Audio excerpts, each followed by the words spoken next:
Hello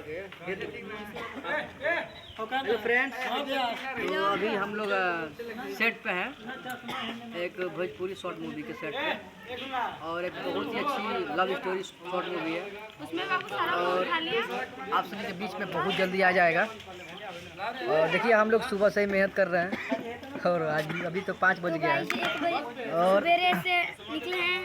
यही बताना चाहेंगे कि ये शूटिंग वीडियो आप लोगों को SFC ब्लॉग के चैनल पर मिल जाएगा, तो आप लोग उसको विजिट कीजिए, देखिए, और उस वीडियो को तब तक शूटिंग का वीडियो देखिए, और आपके बीच 1 हफ्ते के बीच में इस मूवी का ट्रेलर आ जाएगा, तो आप उस ट्रेलर को देखिएगा और ढेर सारा प्यार दीजिएगा।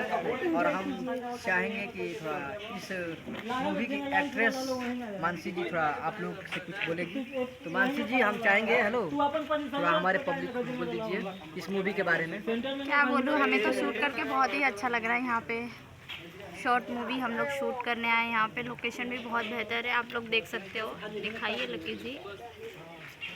और यही अपना लोकेशन है, और इधर आप लोग देख सकते हैं, इधर प्रेम दीवाना जी जो कि अभी डायरेक्शन पोस्टर डिजाइनिंग के लिए फोटो क्लिक कर रहे हैं।